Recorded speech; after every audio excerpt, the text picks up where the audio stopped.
Hello guys, இன்றைக்கி April 29ஆம் தேதிக்கான current affairs தான் பார்க்க போகிறோம். ஸோ ஃபஸ்ட்டு பார்க்க போகிறது என்னென்னா தமிழ்நாடு மாநில அமைச்சர்கள். ஸோ நம்ம தமிழ்நாட்டை பொறுத்த வரைக்கும் எத்தனை மாநில அமைச்சர்கள் இருக்காங்க அப்படின்னா 34 பேர். அதாவது இப்போ வந்து நமக்கு 234 தொகுதி உண்டு. ஸோ 234 தொகுதிக்குமே எலெக்ஷன் நடக்கும்.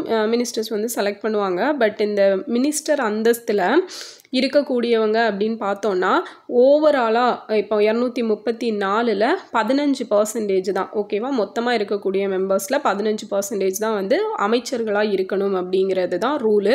ஸோ அதான் இதில் சொல்லியிருப்பாங்க. Total number of ministers including the CM cannot exceed 15% of total number of state legislative assembly. So state legislative அசம்பிளியோட டோட்டல் மெம்பர்ஸில் 15%க்கு மிகாமல் அமைச்சர்கள் இருக்கணும் அப்படிங்கிறது தான். ஸோ அதை பொறுத்த வரைக்கும் தமிழ்நாட்டில் 34 மினிஸ்டர்ஸ் இருக்காங்க. ஓகேவா, ஸோ இப்போ வந்து 2 பேர் ராஜினாமா பண்ணியிருப்பாங்க. செந்தில் பாலாஜி மற்றும் பொன்முடி ராஜினாமா பண்ணியிருப்பாங்க அவங்க 2 பேரும். ஸோ அவங்களுக்கு பதிலாக மற்றவங்களுக்கெல்லாம் துறைகள் எக்ஸ்ட்ரா கொடுத்து ஒருத்தர் எக்ஸ்ட்ராவாக இது பண்ணியிருப்பாங்க மினிஸ்டர் அந்தஸ்தில். அண்ட் இப்போ வந்து ஒரு போஸ்ட் மட்டும் காலியாக இருக்குது. ஓகேவா, அப்போ 33 பேர் இப்போ இருக்காங்க. அண்ட் யார் இதை பற்றி சொல்கிற ஆர்டிக்கல் எது அப்படிங்கிறது தான் நமக்கு கொஸ்டின். ஓகேவா, இந்த 15%க்கு மிகாமல் மினிஸ்டர்ஸ் இருக்கணும் அப்படின்னு சொல்கிறது ஆர்டிக்கல் 164 சப்கிளாஸ் 1A. இது வந்து ஸ்டேட் கவர்மெண்ட்டை பொறுத்த வரைக்கும். இதுவே சென்ட்ரல் கவர்மெண்ட் லோக்சபா எடுத்துட்டோம் அப்படின்னா அங்கேயுமே இதே மாதிரி தான் டோட்டல் மெம்பர்ஸில் 15% மிகாமல் மினிஸ்டர்ஸ் இருக்கணும் அப்படிங்கிறது. ஸோ அதை பற்றி சொல்கிற ஆர்டிக்கல் என்னென்னா ஆர்டிக்கல் 75 சப்கிளாஸ் 1A. ஸோ இது பார்த்தீங்க அப்படின்னா 91வது சட்ட திருத்தம் 2003ஆம் ஆண்டு ஏற்படுத்தப்பட்டிருக்கும். அதன்படி கொண்டு வரப்பட்டது தான் இது எல்லாம். ஓகேவா, இந்த 15%க்கு எக்ஸீட் ஆகாமல் இருக்கணும் அப்படிங்கிற விஷயம். ஸோ இப்போ எந்தெந்த மினிஸ்டர்ஸ்க்கு எது எக்ஸ்ட்ராவாக கொடுத்துருக்காங்கன்னு பார்க்கலாம். காதித்துறை, வனம். ஸோ இது ரெண்டுமே ராஜகண்ணப்பன் அவர்களுக்கு. மதுவிலக்கு, ஆயத்தீர்வை, மின்சாரம், வீட்டு வசதி இது எல்லாமே செந்தில் பாலாஜி அவர்கள் பார்த்துட்டு இருந்திருப்பாரு. ஸோ அது வந்து முத்துசாமி அப்படிங்கிறவருக்கும். போக்குவரத்து துறை சிவசங்கர். அண்ட் பால்வளத்துறை மனோ தங்கராஜ். இவர் வந்து முன்னாள் மினிஸ்டராக இருந்தவர். ஸோ இப்போ மறுபடியும் இவரை மினிஸ்டராக்கி இவருக்கு வந்து பால்வளத்துறையை கொடுத்துருக்காங்க. ஓகேவா, ஸோ இதில் மெயின் வந்து அந்த ஆர்டிக்கல் தான். 2 ஆர்டிக்கலும் ரொம்ப முக்கியமானது.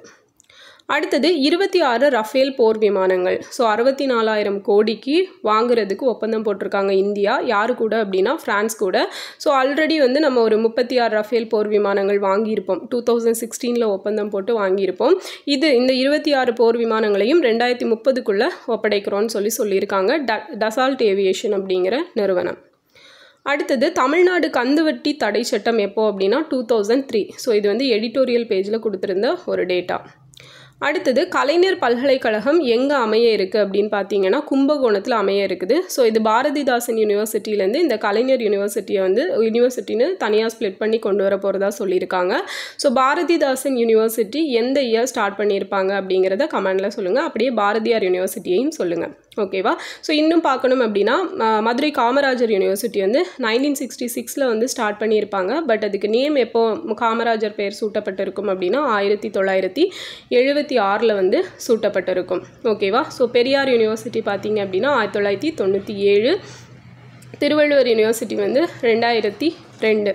ஓகேவா, அதுக்கப்புறம் அண்ணாமலை யூனிவர்சிட்டி 1929 தெரியும் நமக்கு. ஆந்திரா யூனிவர்சிட்டி 1926. ஸோ இதெல்லாம் நமக்கு யூஸ்வலாக தெரிஞ்ச டேட்டாஸ் தான். ஸோ தமிழ்நாடு அக்ரிகல்ச்சர் யூனிவர்சிட்டி கோயம்புத்தூரில் இருக்குல்ல, அது எப்போ ஸ்டார்ட் பண்ணியிருப்பாங்கன்னா 1971 ஸ்டார்ட் பண்ணியிருப்பாங்க. அடுத்தது வந்து நேற்று இந்த பத்மஸ்ரீ பத்மபூஷன் இதெல்லாம் ஆல்ரெடி அனௌன்ஸ் பண்ணவங்களுக்கு நேற்று இந்த விருதுகள் வழங்கப்பட்டுச்சு. ஸோ PR ஸ்ரீஜேஸ் இவர் யார் அப்படின்னா ஹாக்கியோட முன்னாள் கோல் கீப்பராக இருந்திருப்பார். ஸோ அவருக்கு பத்மபூஷன். அண்ட் அஸ்வின் ரவிச்சந்திரன், ஸோ இவருக்கு வந்து பத்மஸ்ரீ கிரிக்கெட் பிளேயர்.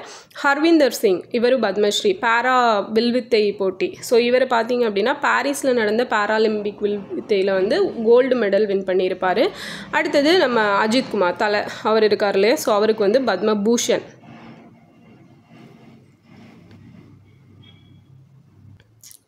ஸோ இதுதான் நேற்று கொடுத்த விருதுகளோட டீட்டெயில்.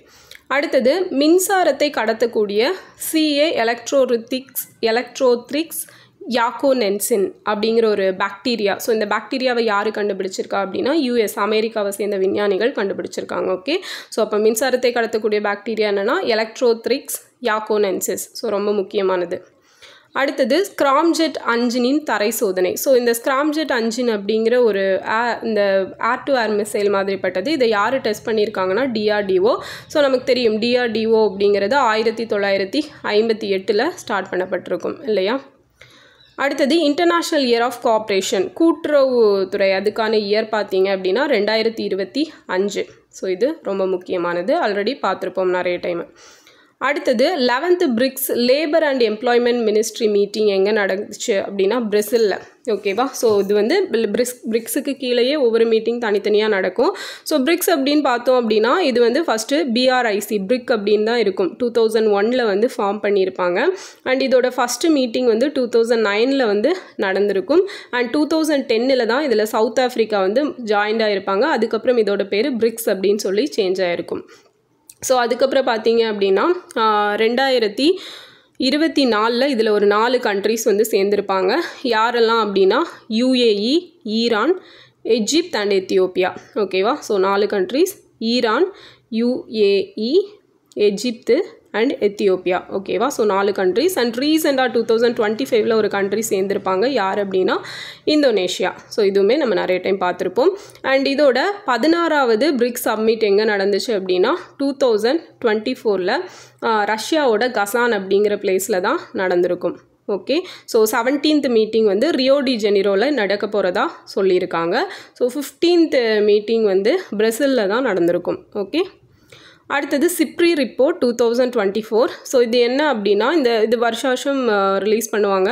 ஸோ உலக அளவில் வந்து எல்லா நாடுகளும் இராணுவத்துக்கு செலவு பண்ணுறது அதிகரிச்சுக்குன்னு சொல்லியிருக்காங்க. அது மட்டும் இல்லாமல் US தான் ஃபஸ்ட் பிளேஸில் இருக்காங்க இராணுவத்துக்கு அதிகமாக செலவு பண்ணுறதுல. $997 பில்லியன் அப்படிங்கிறது செலவு பண்ணுறாங்க. Second China $314 billion. ஸோ ரொம்பவே டிஃப்ரென்ஸ் பார்த்தீங்களா, யூஎஸ்க்கும் சைனாக்கும் பாதி தான் வருது, பாதி கூட இல்லை. ஓகேவா. சைனாவை விட 3 மடங்கு US இருக்காங்க. அடுத்து ரஷ்யா $149 பில்லியன். அடுத்தது ஜெர்மனி 4th பிளேஸ். நம்ம இந்தியா இதில் 5th பிளேஸில் இருக்கும். நம்மளும் $86.1 பில்லியன் அப்படிங்கிறது இந்த இராணுவத்துக்குன்னு சொல்லியே செலவு பண்ணுறோம். அடுத்தது Ebola Sudan virus. So Ebola virus, Sudan virus, இந்த பரவல் வந்து எங்கே முடிவுக்கு வந்திருக்குன்னா உகாண்டாவில். ஸோ எபோலா வைரஸ் வந்து ஃபஸ்ட்டாக இந்த சவுத் ஆஃப்ரிக்கா போன்ற நாடுகளில் 1976 கண்டுபிடிக்கப்பட்டிருக்கும். அண்ட் இப்போ வந்து அதோட 2வது பரவுதல் கட்டம் அப்படின்னு சொல்லி நிறைய பரவிட்டு இருந்துச்சு. பட் இப்போ வந்து அது முடிவுக்கு வந்திருக்குது. அதுதான் உகாண்டா. எந்த பிளேஸ் அப்படின்னா உகாண்டா. அடுத்தது மதுபானி ஓவியம். ஸோ இது எந்த ஏரியாவில் ஃபேமஸ்னால் பீகார். ஸோ மதுபானி ஓவியத்துக்காக கின்னஸ் சாதனை அப்படிங்கிறது ரீசெண்டாக எங்கே நிகழ்த்தப்பட்டிருக்குதுன்னா பீகாரில் தான் நிகழ்த்தப்பட்டிருக்கு. நெக்ஸ்ட் வந்து work day for safety and health at work. So பாதுகாப்பு மற்றும் நலவாழ்விற்கான ஒரு தினம் அப்படின்னா ஏப்ரல் 28. ஸோ இது வந்து 2003 செலிப்ரேட் பண்ணிகிட்ருக்கோம். அடுத்தது உலகளாவிய பாரத உச்சி மாநாடு எங்கே நடந்துச்சு? தெலுங்கானாவில் நடந்திருக்கு. தட்டம்மை மற்றும் ரூபல்லாவை ஒழிக்க இலக்கு எந்த வருஷம் வச்சுருக்கோன்னா 2026 வச்சுருக்காங்க. அதே மாதிரி லிம்பாட்டிக் ஃபிலாரிசிஸ், அந்த யானைக்கால் நோய், அதோட தொடர்புடைய. ஸோ அது வந்து 2027 ஒழிக்கிறதுக்கு இலக்கு வைக்கப்பட்டிருக்கு. IPL போட்டியில் சதமடித்த இளம் வீரர் யாருன்னா வைபவ் சூரியவன்ஷி. அடுத்தது செகண்ட் ஆசிய யோகாசன விளையாட்டு சாம்பியன்ஷிப். ஸோ இதில் வந்து இந்தியா தான் ஃபஸ்ட்டு பிளேஸ் வாங்கியிருக்காங்க. மொத்தமாக 87 மெடல். ஸோ இதில் 83 கோல்டு, 3 சில்வர், 1 பிரான்ஸ். அடுத்த சர்வதேச நடன தினம் ஏப்ரல் 29. சர்வதேச வானியல் தினமும் சர்வதேச வானியல் தினமும் எப்போ தான் அப்படின்னா ஏப்ரல் 29 தான். ஓகேவா.